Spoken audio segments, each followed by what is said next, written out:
धन्यवाद अध्यक्ष जी। कुछ यहाँ पर विपक्ष के साथियों ने पीएम केयर्स पर प्रश्न उठाने का प्रयास किया है और ये अभी नहीं, इससे पहले भी जब से इसकी स्थापना हुई उस दिन से लेकर आज तक इसका विरोध करते आ रहे हैं। लेकिन विरोध के पीछे तर्क तो हो। केवल कहने के लिए विरोध करना, जैसा ये ईवीएम खराब है, चुनाव के समय विरोध करते थे लेकिन एक बार नहीं कई बार चुनाव हारे। फिर कहा जनधन खराब है, फिर कहा डिमोनेटाइजेशन खराब है, फिर कहा ट्रिपल तलाक खराब है, फिर कहा जीएसटी खराब है, फिर कहा 3 तलाक खराब है। आपको तो हर चीज में ही खराबी नजर आती है। सच्चाई यह है कि आपकी नीयत खराब है। आपकी नीयत खराब है। नीयत और सोच खराब होने के कारण आप एक अच्छे कदम को भी खराब नजरिए से देख रहे हैं।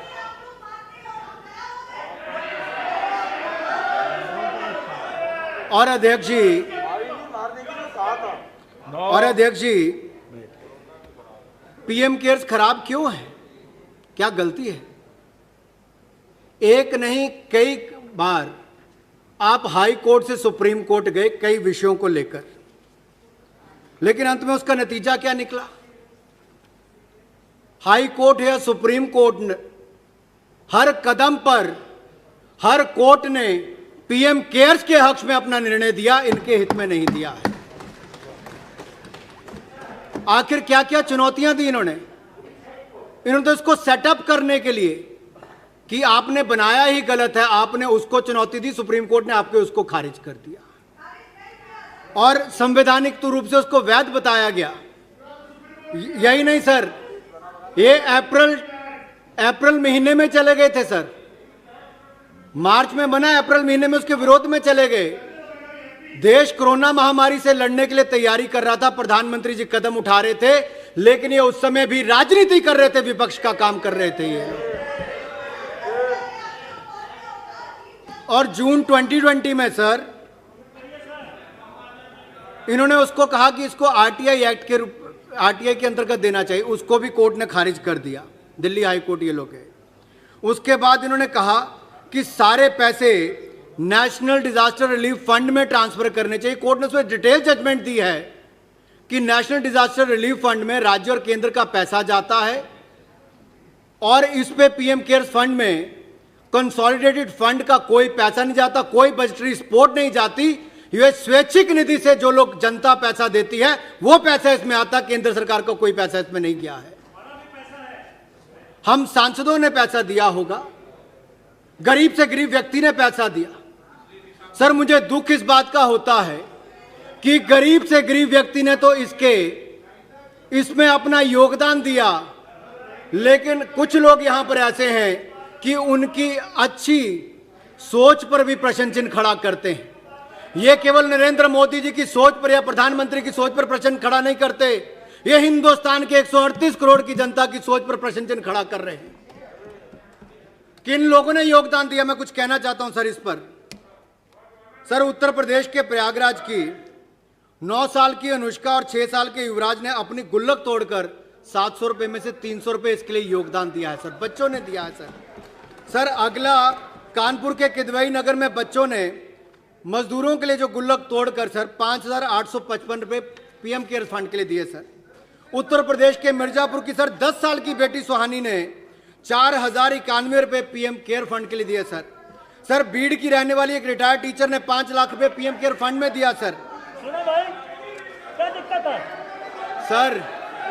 अगर योगदान देने वालों के लिए भी सर, जिन बच्चों ने अपनी गुल्लक तोड़कर पैसा दिया उनका नाम सुनने के लिए भी राजी नहीं है, तो शर्म आनी चाहिए सर इस सोच के ऊपर।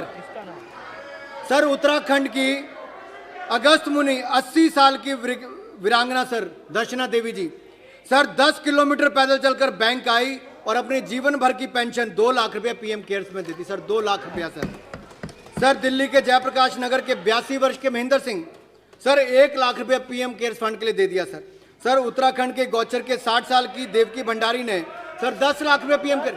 सर नेता हो, अभिनेता हो, मजदूर हो, कर्मचारी हो, सांसद हो या विधायक हो, हर किसी ने अपनी ओर से देने का प्रयास किया है, क्योंकि ये लड़ाई देश की लड़ाई थी और इस लड़ाई में प्रधानमंत्री मोदी जी ने पीएम केयर फंड की स्थापना करने का काम किया सर। सर अभी उसमें मुझे बहुत कुछ कहना है सर। सर इनका असली चेहरा तो दिखाना बाकी है सर।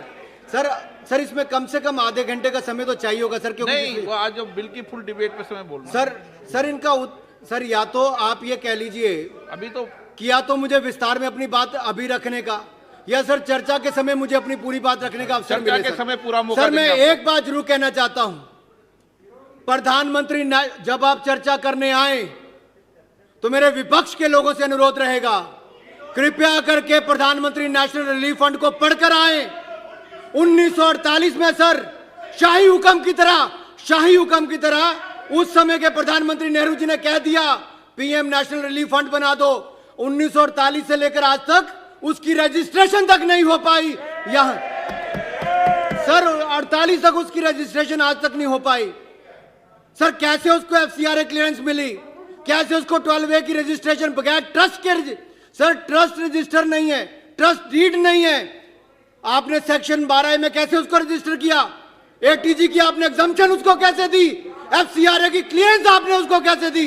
मैं पूछना चाहता हूं आप लोगों से, हमने यहां पर पीएम केयर्स